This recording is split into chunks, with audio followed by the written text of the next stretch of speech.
Vores problemformulering lyder således: hvordan påvirker skoleskyderier unge i USA? Vi har også lavet en række underspørgsmål til det, det er 3, og de lyder således. Det første lyder sådan: hvordan håndterer skoler og lærere konsekvenserne af skoleskyderier, og hvilken støtte tilbydes der for at hjælpe de berørte unge? Og hvordan ændrer skoleskyderier skolemiljøet og undervisningskvaliteten? Og hvad er grunden til det stigende antal af skoleskyderier? Vi har også, vi vil også anvende en række statistikker.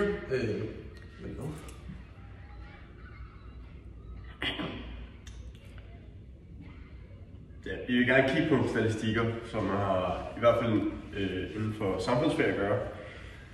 Og så nogle taler, hvor vi bruger retoriske analyser. Og så kigger vi også selvfølgelig også på materialer som eller artikler og blogs. Så har vi også, så de teorier, vi har valgt, altså ligesom passer til, er blandt andet Bourdieu's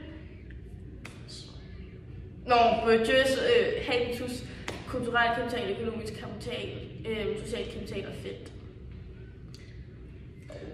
Så vil vi også tage et kig på Honneths anerkendelse, privatsfære, solidariske sfære og den retslige sfære. Ja. Og så også Foucault til sidst. Og så vi har valgt vores underspørgsmål, fordi de er rimelig relevante, da de indeholder en masse samfundsmæssige problemer. Og så det er jo også i et engelsktalende land, som det foregår i, alle de der skoleskyderier. Så det er rimelig relevant. Ja, og det er ligesom, hvor problematikkerne er yderst relevante. Ja. Ja. De materialer, vi har tænkt os at anvende, eller dem vi har fundet indtil videre, det er nogle statistikker omkring, at forældre i USA er bange for skoleskyderier. Så er der også en tale fra en organisation, der hedder March of Our Lives. Så har vi også en video, der forklarer Amerikas våbenproblem. Så har vi også en TED-talk, og så står der også lidt om, hvorhenne der er skoleskyderier i USA.